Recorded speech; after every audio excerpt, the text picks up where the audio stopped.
Hello बच्चों, कैसी चल रही है तैयारी? आई होप अच्छी चल रही होगी। आपको मेरे वीडियोस अच्छे लग रहे होंगे। मैंने जैसा आपसे प्रॉमिस किया था, आज मैं न्यूट्रिशन का लास्ट टॉपिक आपके लिए लेकर के आई हूँ, एक्सक्रीशन। इसे आप क्लास में अच्छे से सुनिए। अब तक आपको जो भी चीज़ें इसमें समझ में नहीं आई होगी, नेफ्रॉन का कोई पार्ट समझ में नहीं आया होगा, मैं आप उम्मीद करती हूँ कि आज आपको अच्छे से समझ में आ जाएगा और आप पेपर में बेटर तरीके से लिख पाएंगे। तो अब जिसने भी आप मेरा पेज फॉलो नहीं किया है, बायोलॉजी बाय KJM इसी नाम से मेरा टेलीग्राम चैनल भी है, जहां से आप नोट्स ले सकते हो। और आपको अगर मेरे वीडियोस अच्छे लगे तो इसे लाइक करिए, शेयर करिए, सब्सक्राइब करिए और हर उस बच्चे तक पहुंचाइए जिसकी की बोर्ड एग्जाम है, ताकि वो अच्छे से अपने एग्जाम्स को कर सके। तो now we will start excretion. देखो, हम बात करते हैं कि हमारी बॉडी में जैसा खाना जरूरी होता है, यानी कि न्यूट्रिशन जरूरी होता है, सेम उसी टाइप से हमारी बॉडी में से वेस्ट मैटर का निकलना भी जरूरी होता है। तो removal of the waste substances, यहाँ पर हम स्पेशली बात करेंगे नाइट्रोजीनस वेस्ट की। नाइट्रोजीनस वेस्ट की बात करेंगे तो हम ये कहेंगे कि removal of the nitrogenous waste, जिसे आप क्या कह सकते हो, यूरिया की फॉर्म में हमारी बॉडी में से यूरिया निकलता है और कैसे निकलता है, यूरिन बन करके निकलता है। तो ये सारी चीजें हम इसके अंदर पढ़ेंगे कि एक्सक्रीशन में हम क्या पढ़ेंगे, एक्सक्रीटरी सिस्टम पढ़ेंगे, नेफ्रॉन कैसे फंक्शन करता है वो पढ़ेंगे।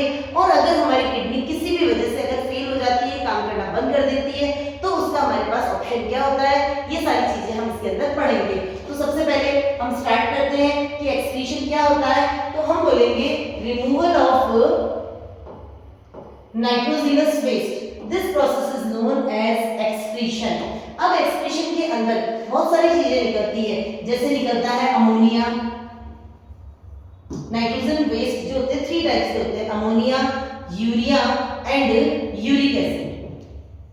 अगर हम बात करें अमोनिया की, तो जो एक्वेटिक एनिमल्स होते हैं जैसे कि फिशेस होती हैं, वो अमोनिया की फॉर्म में रिमूव करती है। अगर हम बात करें बर्ड्स की, जो पेस्ट के फॉर्म में करते हैं, तो वो यूरिक एसिड की फॉर्म में करते हैं। और हमारी बात करें तो हमारे अंदर से यूरिया रिमूव होता है, और कैसे रिमूव होता है, वो यूरिन बन करके रिमूव होता है। तो अब हम सबसे पहले पढ़ेंगे कि हमारा एक्सक्रीटरी सिस्टम कैसा है, और हमारी एक्सक्रीटरी सिस्टम की जो यूनिट है, यानी कि हम बात करेंगे नेफ्रॉन की, उन दोनों को, नेफ्रॉन का स्ट्रक्चर कैसा होता है और नेफ्रॉन कैसे वर्क करता है, ये सारी चीजें हम आज के लेक्चर में पढ़ेंगे। तो सबसे पहले हम बात करते हैं excretory system of human being.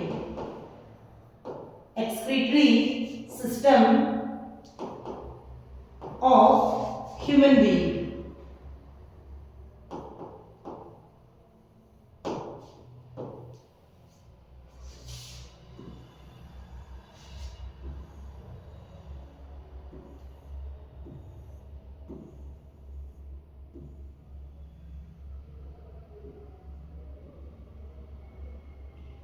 तो बच्चों, excretory system in human being में आपको 4 चीजें सबसे इंपॉर्टेंट है जो आपको याद रखनी है। ये हो गई किडनी, ये हो गया यूरेटर, ये हो गया यूरिनरी ब्लैडर, यूरिनरी ब्लैडर, और ये हो गया यूरेथ्रा।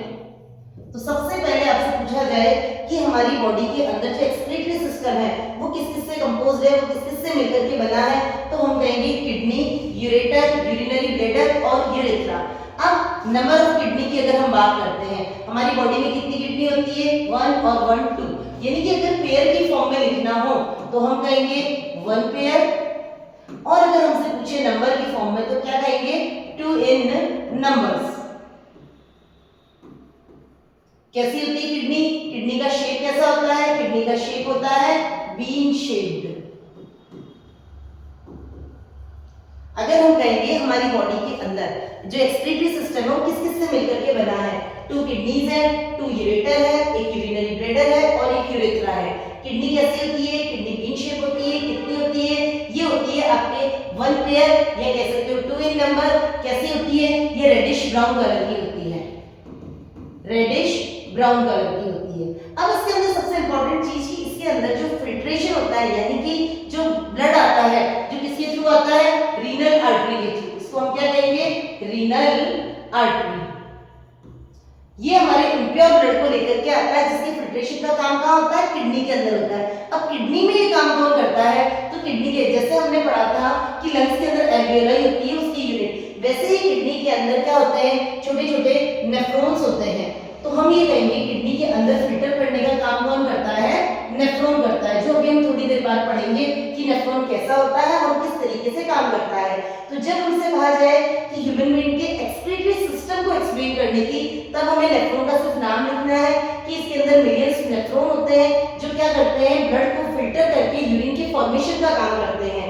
अब उसके बाद हम बात करेंगे यूरेटर की। तो यूरेटर कितने होते हैं? 2 इन नंबर्स, यानी कि 1 पेयर। ये क्या होती है? ट्यूब लाइक स्ट्रक्चर होती है which connect kidney to urinary bladder which passes the urine from kidney to urinary bladder, यानी कि किडनी के अंदर ब्लड फिल्टर हो गया, यूरिन बन गया, उस यूरिन को यूरिनरी ब्लैडर तक लाने का काम कौन करता है? ये ट्यूब लाइक स्ट्रक्चर करती है, जिसे हम क्या कहते हैं? यूरेटर कहते हैं। फिर उसके बाद हम बात करते हैं यूरिनरी ब्लैडर की। ये एक मस्कुलर ऑर्गन है। ये क्या करता है? यहाँ से जो यूरिन फिल्टर होकर के आ रहा है उसको यहाँ स्टोर करने का काम करता है। दैट मींस हम कहेंगे किडनी ने क्या किया? फिल्ट्रेशन का काम किया। अब यहाँ पर फिल्ट्रेशन का काम भी कौन कर रहा है? यहाँ पर फिल्ट्रेशन का काम कर रहा है नेफ्रॉन। फिर हम कहेंगे यूरेटर, ट्यूब लाइक स्ट्रक्चर होती है, ट्यूब लाइक स्ट्रक्चर जो क्या करती है? यूरिन को किडनी से यूरिनरी ब्लैडर तक लाने का काम करती है। फिर यूरिनरी ब्लैडर क्या करता है? इट स्टोर्स यूरिन, ये यूरिन को स्टोर करने का काम करता है। और जब हमारे को सिग्नल मिलता है कि हमारी बॉडी के अंदर ये यूरिनरी ब्लैडर जो एक्सक्रीटरी सिस्टम का यूरिनरी ब्लैडर भर चुका है, तो यूरेथ्रा के थ्रू हमारी बॉडी से बाहर निकाल दिया जाता है थ्रू यूरिन। ठीक है, तो इस तरीके से बिल्कुल सिंपल तरीके से मैं आपको बता रही हूँ कि जब आपको एक्सक्रीटरी सिस्टम को एक्सप्लेन करना है, सबसे पहले ये 4 चीजें लिखनी है कि हमारी बॉडी के एक्सक्रीटरी सिस्टम के अंदर क्या-क्या होता है। तो मैं एक बार आपको इसको शॉर्ट में बताती हूँ कि एक्सक्रीटरी सिस्टम में आपको लिखना किस तरीके से है। इस तरीके से आपको एक डायग्राम बनाना है, डायग्राम को आपको लेबल कर देना है, फिर आपको 1 बाय 1 लिखना है। सबसे पहले आप किडनी को एक्सप्लेन करोगे कि किडनी क्या होती है? 2 इन नंबर्स, कैसी होती है? Bean shaped. मैं आपको बच्चों टू द पॉइंट बता रही हूँ, आपको फालतू की कोई बकवास नहीं बता रही हूँ। जितना आपको एग्जाम में लिखना है उतना ही बता रही हूँ कि किडनी जो होती है 2 इन नंबर्स होती है, बीन शेप्ड होती है, कैसी होती है? रेडिश ब्राउन कलर की होती है, रेडिश ब्राउन।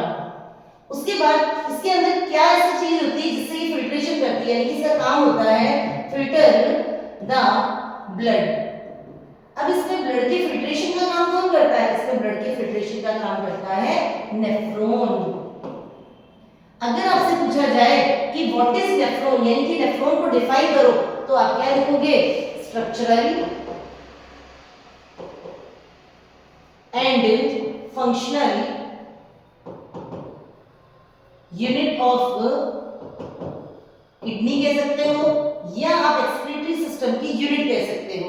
यानी कि सीधा क्वेश्चन पूछा जाता है व्हाट इज नेफ्रॉन, तो it is the structural and functional unit of kidney या structural and functional unit of excretory system. तो इस तरीके से आपको किडनी कंप्लीट करनी है। उसके बाद आप यूरेटर में क्या लिखोगे? देखिए, अगर आपसे पूछा जाए यूरेटर, तो आप क्या लिखोगे? Tube like structure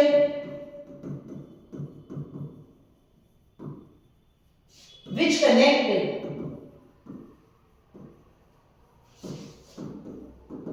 kidney to urinary bladder।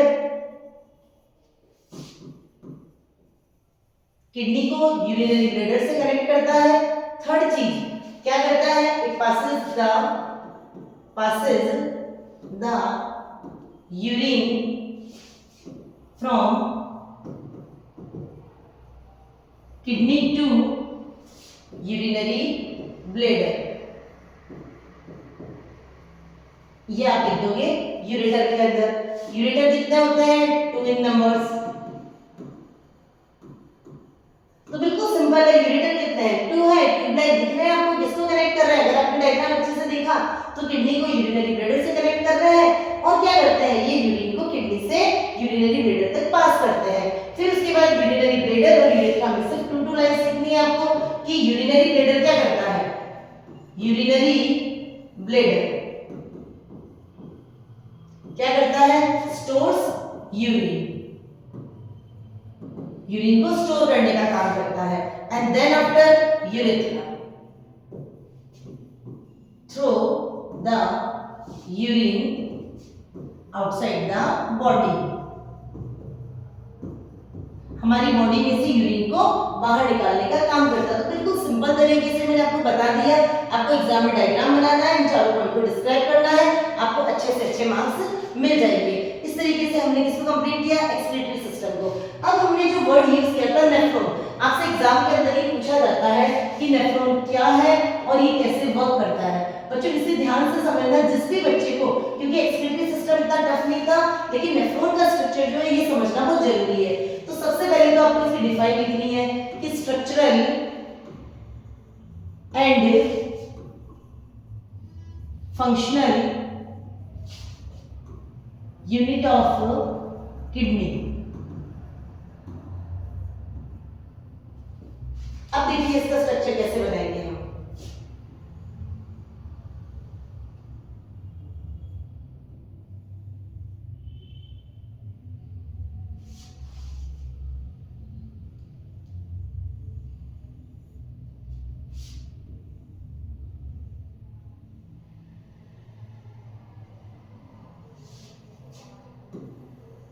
इस तरीके से आप इसका स्ट्रक्चर बनाओगे। इसके अंदर ऐसे ग्लोमेरुलस बनाओगे। इसको हम, ये जो मैंने आपको कप शेप स्ट्रक्चर यहाँ बना करके बताई है, इस कप शेप स्ट्रक्चर को हम बोलते हैं बाउमन्स कैप्सूल।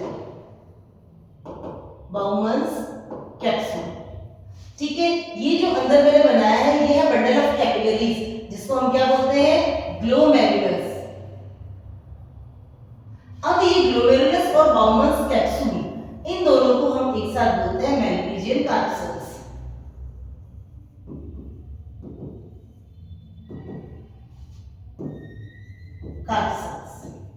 तो फर्स्ट ऑफ ऑल आप ये देखिए कि ये जो है नेफ्रॉन कैसे बना हुआ है, एक कप शेप्ड स्ट्रक्चर से बना हुआ है। Cup shaped structure is known as the Bowman's capsule. It contains glomerulus. What is glomerulus? Tuft of capillaries, यानी कि कैपिलरीज का जो बंडल है जो ब्लड को फिल्टर करने का काम करेगा, वो क्या होता है, ग्लोमेरुलस होता है। ग्लोमेरुलस और बाउमन्स कैप्सूल को आप एक साथ क्या कहोगे, मैल्पीजियन ट्यूब्यूल्स। अब क्या होता है कि यहाँ से जो आर्टरी लेकर के आ रही है ब्लड, प्योर ब्लड को जो ला रही है, उसको हम कहते हैं एफेरेंट आर्टरी। और यहाँ से जो वापस निकल रही है उसको हम क्या कहते हैं, उसको हम कहते हैं इफेरेंट आर्टरी।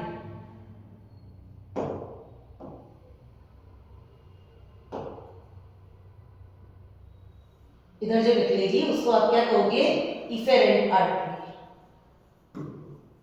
तो देखो बच्चों, इसमें कैसे याद रख सकते हैं कि कौन सी एफेरेंट है, कौन सी इफेरेंट।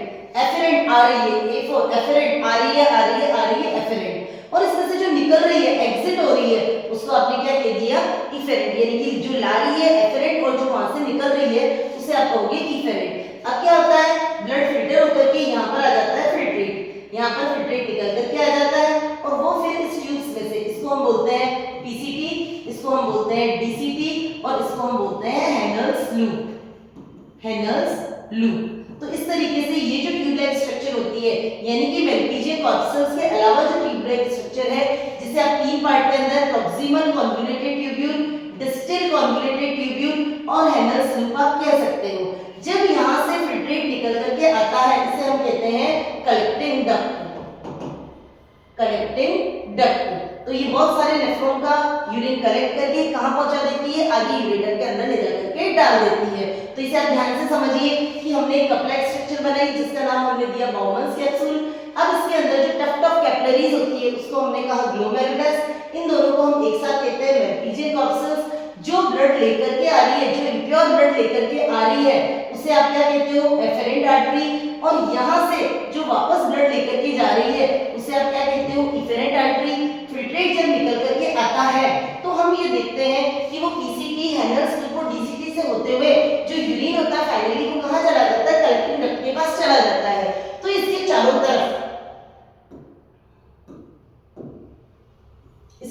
तरफ इस तरीके से ब्लड कैपिलरीज होती है। ये ब्लड कैपिलरीज क्या करती है, ये ब्लड कैपिलरीज करती है एब्जॉर्प्शन, यानी कि यहाँ से जो भी सब्सटेंस जा रहा है यहाँ से तो सारी चीजें, ऐसा नहीं होता है कि जितना भी फिल्टर होकर के आया वो सारा का सारा हमारे यूरिन के थ्रू बाहर निकल जाए, नहीं, यहाँ पर glucose, amino acids and water, इन तीनों का क्या होता है, रीएब्जॉर्प्शन, और भी जो यूजफुल चीजें होती है उनका रीएब्जॉर्प्शन हो जाता है। इन रीएब्जॉर्प्शन के बाद में जो फाइनल वेस्ट बनता है, जिसे आप क्या कहते हो, यूरिन कहते हो, वो यहाँ निकल करके आता है। तो आप मेरी बात वापस ध्यान से सुनिए कि वो ब्लड जिसके अंदर इम्प्योरिटीज है, जिसके अंदर नाइट्रोजनस वेस्ट है, जिसके अंदर यूरिया है, वो क्या होगा, कहाँ आएगा, नेफ्रॉन के अंदर आएगा। नेफ्रॉन क्या होती है, structural and functional unit of kidney. जब यहाँ पर ब्लड आएगा, जो आर्टरी ला रही है उसको आप कहते हो एफेरेंट आर्टरी, जो वापस जा रही है उसे आप कहते हो इफेरेंट आर्टरी, और ये क्या करता है, ग्लोमेरुलस, इस स्ट्रक्चर को हम कहते हैं बाउमन्स कैप्सूल, इसको हम कहते हैं ग्लोमेरुलस, इन दोनों को मिला करके हम कहते हैं मैक्रीजन कैप्सूल्स। जब एफेरेंट आर्टरी ब्लड को लेकर के आ रही है तो ये जो निकल करके आ रहा है इसको हम कहते हैं फिल्ट्रेट। जब फिल्ट्रेट इस ट्यूब लाइक स्ट्रक्चर जो 3 पार्ट के अंदर है, पीसीटी, डीसीटी और हेनर्स लूप, जब यहाँ से निकलता है तो यहाँ से ग्लूकोज, अमाइनो एसिड और वाटर का रीअब्जॉर्प्शन हो जाता है, और फाइनली यूरिन कहाँ आता है, कलेक्टिंग डक्ट के अंदर आता है। ये कलेक्टिंग डक्ट आगे जाकर के कहाँ ओपन होती है, यूरेटर के अंदर ओपन होती है। यूरेटर इस यूरिन को कहाँ ले जाता है, यूरिनरी ब्लैडर में ले जाता है, और ये यूरेथ्रा के थ्रू हमारी बॉडी से बाहर फेंक दिए जाते हैं। इस तरीके से नेफ्रॉन जो होता है अपना काम करता है। अब यहाँ पर हमने एक वर्ड यूज किया, यूरिन, तो आपको ये पता होना चाहिए कि यूरिन के अंदर आखिर होता क्या है। यूरिन के अंदर मैक्सिमम तो वाटर होगा, उसके अलावा इसके अंदर यूरिया होते हैं, कुछ एसिड्स होते हैं, ये आपको ध्यान रखना है। एक और चीज, यूरिन का कलर जो होता है वो कैसा होता है, पेल येलो कलर का होता है। तो इसके पेल येलो होने के पीछे रीजन क्या है कि कोई भी चीज जो हम बायोलॉजी में पढ़ते हैं, जिसमें भी हम कलर की बात करते हैं, वहां हम कोई ना कोई पिगमेंट की बात करते हैं। तो पेल येलो होने के पीछे जो रीजन है वो है यूरोक्रोम। अगर आपसे पूछा जाए कि यूरिन जो होता है ये कौन से कलर का होता है, पेल येलो कलर का।